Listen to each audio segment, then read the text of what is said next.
जब मुझे इत्मीनान हो गया कि तमिल लीडर में अब जान बाकी नहीं रही तो मैंने उसकी गर्दन छोड़ दी। फिर मैंने तेजी से पोशाली के हाथ पांव खोलकर उस पर कपड़े डाल दिए। पोशाली जल्दी जल्दी कपड़े पहनने लगी। मैं दबे पांव चलता दरवाजे तक गया। दरवाजे में थोड़ा सा सुराख था। मैंने बाहर देखा, सामने कुछ फासले पर लालटेन जमीन पर रखे तीनों तमिल बैठे थे जो मुझे यहाँ तक लाए थे। गन्स उन्होंने अपने कंधों से लटका रखी थी। वो सिगरेट के कश लगाते हुए तमिल जबान में बातें कर रहे थे। मैं जल्दी से पलट कर पोशाली के पास आया और अपने होंठों पर उंगली रखकर उसे खामोश रहने का इशारा किया। फिर लपक कर तमिल लीडर की स्टेन गन उठाई। मैंने पोशाली के कान में आहिस्ता से कहा, दो एक बार हलक से कराहने की आवाज निकालो। पोशाली ने वैसा ही किया। मैं उस वक्त दरवाजे पर सुराख के बाहर दिख रहा था। तीनों तमिलों ने कराहने की आवाज सुन ली थी, मगर उन्होंने एक पल के लिए भी उस बैरक नुमा कमरे की तरफ नहीं देखा था। उन्हें मालूम था कि अंदर क्या हो रहा है। अंदर से इसी किस्म की आवाजें आनी चाहिए थी। अब मेरी समझ में नहीं आ रहा था कि वहां से कैसे निकला जाए। पोशाली जो एक लम्हा पहले निढाल पड़ी थी, अब उसके अंदर भी जैसे नई ताकत आ गई थी। उसने तमिल लीडर की लाश की तरफ इशारा किया। मैंने लाश को घसीट कर दीवार के साथ एक तरफ डाल दिया ताकि अगर कोई दरवाजे से अंदर आए तो उसे लाश नजर न आए। सबसे बड़ा मसला इन तीन आदमियों को ठिकाने लगाने का था जो बाहर दरख्त के नीचे लालटेन पास रखे बैठे थे। मेरे लिए यही बेहतर था कि वो एकदम से अंदर ना आ जाए, क्योंकि ऐसी सूरत में मुझे मजबूरन स्टेन गन चलानी पड़ती जो मैं नहीं चाहता था। फायरिंग की आवाज से टापू में मौजूद तमिल लीडर के दूसरे साथी भी होशियार हो जाते। मुझे यकीन था कि इन तीनों आदमियों के अलावा भी कुछ नीम मुसल्ला फौजी तमिल इस टापू में मौजूद हैं। इस डिब्बानुमा बैरक में सिर्फ एक खिड़की थी जो बंद थी और अंदर से चटखनी लगी थी, वरना बाहर से उसे खोलकर कभी भी अंदर झांका जा सकता था। एक बात की मुझे तसल्ली थी कि जब तक तमिल लीडर न बुलाए कोई अंदर नहीं आएगा, लेकिन ज्यादा वक्त गुजर जाने पर कोई न कोई वहां आ सकता था। उन्हें कुछ देर बाद शक भी हो सकता था कि अंदर से कोई आवाज नहीं आ रही। यही वजह थी कि मैंने पोशाली से कहा था कि वो बुलंद आवाज में कर रहा है ताकि बाहर उन लोगों को इत्मीनान हो जाए कि अंदर उनका लीडर तशद्दुद कर रहा है। मुसीबत यह थी कि बंद खिड़की भी उनके दरवाजे के आखिर पर थी। अगर उसका रुख जंगल की दूसरी जानिब होता तो हम उसे खोल कर निकल सकते थे, लेकिन ऐसी बात नहीं थी। खिड़की और दरवाजा एक ही रुख पर थे। गैस का लैंप कोने के स्टूल पर रखा उसी तरह जल रहा था। जब 5-7 मिनट खामोशी से गुजर गए तो मैंने हलक से एक अजियतनाक दबी दबी चीख की आवाज निकाली और फिर लपक कर दरवाजे की तरफ की दर्ज में से बाहर देखा। तीनों मुसल्ला आदमी बातें करते करते चुप हो गए थे। उन्होंने एक नजर बैरक की जानिब देखा और दोबारा सिगरेट पीने और बातें करने में मशगूल हो गए। लेकिन मैं ये ड्रामा ज्यादा देर तक जारी नहीं रख सकता था। जल्द या बदेर मेरा भांडा फूट सकता था। मेरे पास सोचने और किसी स्कीम पर अमल करने के लिए बहुत थोड़ा वक्त था। इस थोड़े वक्त में मुझे कोई स्कीम या मंसूबा भी सोचना था और उस पर फौरी तौर पर अमल करके उन तीनों दुश्मनों से निजात हासिल करनी थी। मैं पोशाली को लेकर कोने में आ गया और सरगोशियों में उससे मशवरे करने लगा कि हमें क्या करना चाहिए। पोशाली के चेहरे पर अभी तक तशद्दुद के असरात नुमाया थे, मगर वो पूरी तरह चौकस थी। अपना मुंह मेरे कानों के करीब लाकर कहने लगी, सिर्फ एक ही तरकीब मेरी समझ में आ रही है।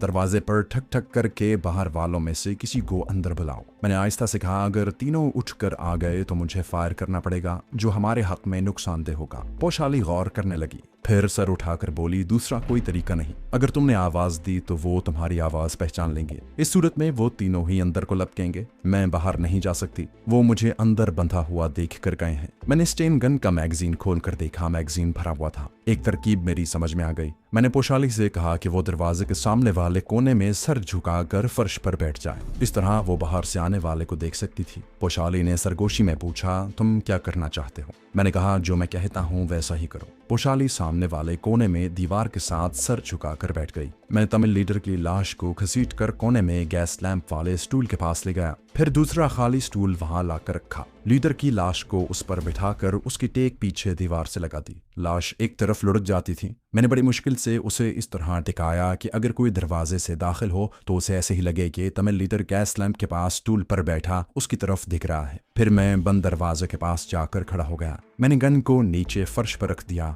और दरवाजे के करीब मुंह ले जाकर अंग्रेजी में कहा, कम ऑन। जनूबी हिंद और श्रीलंका में इन दिनों भी अंग्रेजी जबान का बड़ा चर्चा था। तमिल लोग तो खास तौर पर अंग्रेजी जानते थे। उनके मजदूर भी अंग्रेजी में बात करते थे। दूसरी बात यह थी कि मैंने तमिल लीडर को भी कश्ती में अपने उन साथियों से अंग्रेजी में बात करते देखा था। कमान पुकारते ही मैंने दर्ज में से बाहर देखा। लालटेन के पास बैठे हुए तीनों आदमियों में से एक आदमी स्टेन गन संभालता हुआ तेजी से उठा और लंबे लंबे डग भरता हुआ बैरक के दरवाजे की तरफ बढ़ा। दरवाजे की अंदर से कुंडी नहीं लगी हुई थी। मैं इस रुख पर खड़ा था कि जब दरवाजा खुले तो आने वाले की पीठ मेरी तरफ हो और मुंह तमिल लीडर की स्टूल पर बैठी लाश की जानिब हो। दरवाजा खुला। नीम फौजी तमिल ने अंदर आते ही कोने में देखा और तमिल जबान में बोला, क्या हुक्म है। मैंने बिजली की सी तेजी के साथ अपना हाथ उसकी गर्दन में डाला और उसे कयामत खेज झटका देकर पीछे की तरफ खींच लिया और पांव से दरवाजा बंद कर दिया। वो दुबला पतला नीम फौजी तमिल था। जुनूब में रहने वाले तकरीबन सभी दुबले पतले थे। एक ही झटके में उसकी गर्दन की हड्डी टूट गई।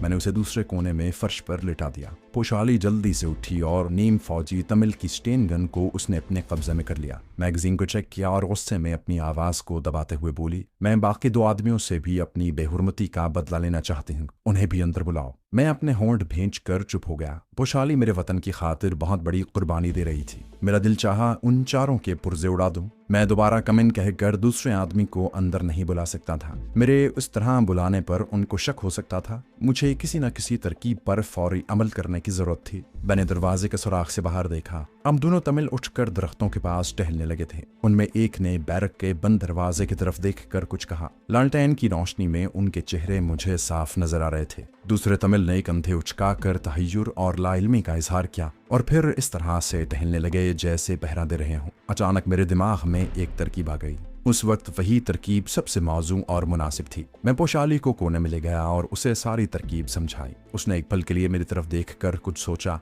थोड़ा बहुत गौर किया, फिर स्टेन गन मुझे पकड़ा दी और दरवाजे की तरफ बढ़ी। मैं एक बार फिर दरवाजे के साथ लगकर खड़ा हो गया। दोनों स्टेन गन्ने मैंने अपने पास ही फर्श पर रख दी। दरवाजे के पास जाकर पोशाली ने अपने बालों को बखेर दिया, हलक से ऐसी आवाज निकाली जैसे सख्त तकलीफ में हो और दरवाजा खोलकर बाहर अपने आप को यूं भास पर गिरा दिया जैसे किसी ने अंदर से उसे धक्का दिया हो। उसके बाहर गिरते ही मैंने दरवाजे को अंदर की तरफ खींच लिया और आंख सुराख के साथ लगा दी। पोशाली को बाहर गिरते देखकर दोनों लपक कर उसकी तरफ आए। पोशाली ने अपने आप को बेहोश जाहिर किया। दोनों तमिल पोशाली को झुक कर देख रहे थे। जहां कदरे अंधेरा था, लालटेन कुछ फासले पर दरख्त के नीचे रोशन थी। मैं धड़कते दिल के साथ उन तमिलों की एक एक हरकत का बगौर जायजा ले रहा था। मुझे एक ही खतरा था कि कहीं दोनों साथ ही बैरक की तरफ न बढ़े। इस सूरत में फायरिंग करना जरूरी हो जाता, मगर मेरी खुशकिस्मती कि उनमें से एक तमिल तो बेहोश पोशाली के पास ही बैठा रहा और दूसरा तमिल शुकूक व शुबहात में गुम आहिस्ता आहिस्ता कदम उठाता दरवाजे के पास आ गया। मैं पीछे हट गया। उसने तमिल जबान में अपने लीडर से पूछा, सर मैं अंदर आ जाऊं? मैंने दूसरी तरफ मुंह करके जरा ठांस कर कहा, तमिल। वो तमिल भी अंदर आ गया। मेरे पास एक ऐसा महफूज वार था जिससे उसकी आवाज भी ना निकले और वो जहन्नम रसीद भी हो जाए, और ऐसा ही हुआ। 2 सेकंड में उसकी लाश मेरे बाजुओं में झूल गई। मैंने उसका गला नहीं दबाया था, बल्कि उसकी गर्दन की हड्डी तोड़ी थी। लाश को मैं पीछे घसीट कर ले गया। अब बाहर सिर्फ एक तमिल नीम फौजी बाकी रह गया था। जब उसका दूसरा साथी भी अंदर जाकर वापस न आया तो उसे शक सा हुआ। मेरी नजरें दरवाजे के सुराख में से बराबर उस पर जमी हुई थी। ये तमिल अंदर आने या अपने लीडर को वहां से आवाज देने की बजाय वहां से खिसक गया। शायद वो अपने दूसरे साथियों के पास जाकर उन्हें सूरत हाल से आगाह करना चाहता था। ये बड़ी खतरनाक बात थी। इस खतरे का एहसास पोशाली को भी हो गया। तमिल 2 कदम चला होगा कि पोशाली शेरनी की तरह उठी और उसने पीछे से तमिल की दुबली पतली गर्दन पर इतने जोर से कलाई मारी कि वो गिर पड़ा। मैं छलांग लगाकर बैरक से बाहर निकला और दूसरे लम्हे तमिल की गर्दन मेरे बाजुओं के शिकंजे में थी। हमने उसकी लाश को भी बैरक के फर्श पर डाल दिया। हमने इन लाशों की जल्दी जल्दी तलाशी ली। हमें कुछ नकदी मिली जिसे हमने अपने पास रख लिया। तमिल लीडर की लाश अभी तक स्टूल पर बैठी थी। उसकी बेल्ट में एक शिकारी खंजर लगा हुआ था। पोशाली ने खंजर खींच लिया और मेरी तरफ देखा। उसकी आंखों से इंतकाम के शरारे निकल रहे थे। कहने लगी, तुम 1 मिनट के लिए बाहर जाओ। मैं समझ गया कि वो क्या करना चाहती है। ये उसका हक था, उसे इसकी इजाजत दे देनी चाहिए थी। मैंने उसे सिर्फ इतना कहा कि उसे जो कुछ भी करना है जल्दी करें, क्योंकि हमारा वहां ज्यादा देर ठहरना मुनासिब नहीं। मैं बाहर निकल आया। बाहर आते ही मैंने दरख्त के नीचे जलने वाली लालटेन को बुझा दिया। चारों तरफ घनी झाड़ियों और दरख्तों में तारीकी और सन्नाटे का राज था। आसमान जरूर अबरालूद था, क्योंकि एक भी तारा चमकता दिखाई न दिया। हवा में खुनकी थी और किसी झाड़ी में से झींगर के बोलने की मुसलसल आवाज आ रही थी जो सन्नाटे को मजीद भयानक बना रही थी। 2 मिनट ही गुजरे होंगे कि मैंने बैरक के दरवाजे के पास जाकर पोशाली को आहिस्ता से बाहर बुलाया। पोशाली ने दरवाजा थोड़ा सा खोल कर कहा, अंदर आ जाओ। अंदर जाकर मैंने गैस लैंप की रोशनी में ये मंजर देखा कि तीनों तमिलों और उनके लीडर की लाशें फर्श पर इस हालत में पड़ी थी कि उनके कटे हुए सर उनके सीनों पर रखे हुए थे।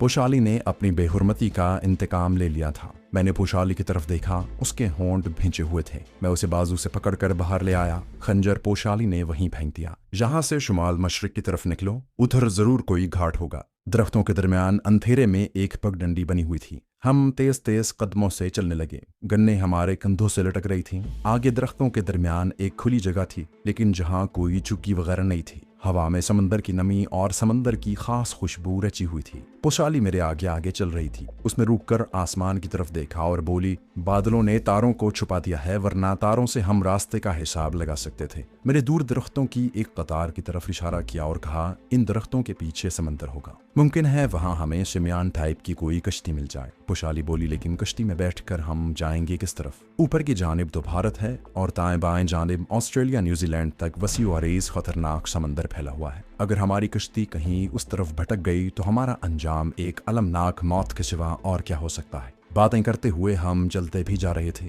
मैंने कहा, हम बाएं जानिब जजीरा नुमा जाफना के टापुओं के साथ साथ मगरिब की तरफ काली मीनार तक सफर करेंगे। काली मीनार से हमें कोलंबो एक्सप्रेस मिल जाएगी। पोशाली खामोशी से चलती रही। उसने कोई जवाब न दिया। ये काम इतना आसान नहीं था। सुबह होते ही हमारे फरार का सबको इल्म हो जाता और हमारी तलाश में जजीरा नुमा के टापुओं में जगह जगह छापे मारे जाते। हमें सुबह होने से पहले पहले काली मीनार तक पहुंचना था। ये बात हमारे इख्तियार में नहीं थी, क्योंकि ये बात यकीनी नहीं थी कि हमें समंदर के किनारे कोई कश्ती मिल जाए।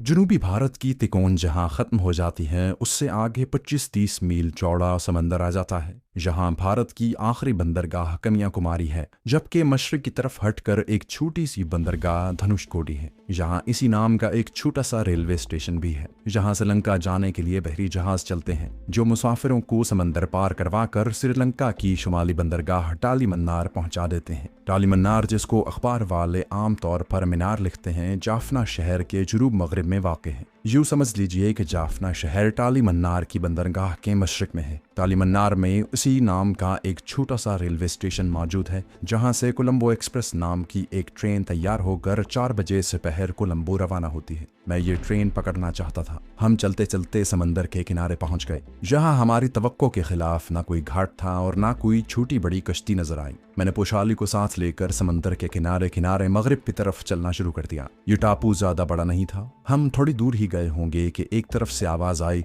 जैसे कोई झाड़ियों को हटाते हुए चल रहा हो। मैंने पोशाली के कंधे पर हाथ रखकर उसे वहीं रोक लिया। मेरी उंगली खुद ब खुद स्टेन गन के ट्रिगर पर आ गई। अब 2 आदमियों की बातें करने की आवाज भी आने लगी। एक आदमी ने हल्का सा कहकहा लगाया, फिर सिगरेट या बीड़ी का सुर्ख सिरा जुबनू की तरह चमक कर बुझ गया। हम ऊंची घास पर लेट गए। जो 2 आदमी थे जो तमिल जबान में बातें कर रहे थे, वो हमारे करीब से गुजर गए। उनकी बातों से मैंने यही अंदाजा लगाया कि वो कोई माल लेने जा रहे हैं। ये स्मगलिंग का माल ही हो सकता था। जब उनकी आवाजें दूर चली गईं तो मैंने पोशाली से कहा, हमें समंदर की तरफ चलना चाहिए। ये जरूर किसी कश्ती पर बैठकर यहाँ आए हैं और उसी कश्ती पर माल लेकर वापस जाने वाले हैं। हमने अपना रुख समंदर की तरफ कर लिया। थोड़ी दूर जाकर मुझे रेत पर एक कश्ती नजर आई। रेत के अंधेरे में वो एक शाह धब्बे की तरह दिखाई दे रही थी। मैंने पोशाली से कहा, तुम कश्ती देख रही हो? पोशाली ने कश्ती देख ली थी। कहने लगी, अगर ये आम चप्पुओं वाली कश्ती है तो हम ज्यादा से ज्यादा इस जजीरे ही से निकल सकेंगे। उसके बाद हम कहाँ पहुंचे ये कोई कुछ नहीं कह सकता। पोशाली का अंदेशा बेजा नहीं था, लेकिन उस वक्त कश्ती का दम भी गनीमत था, क्योंकि मौत हमारे पीछे लगी हुई थी।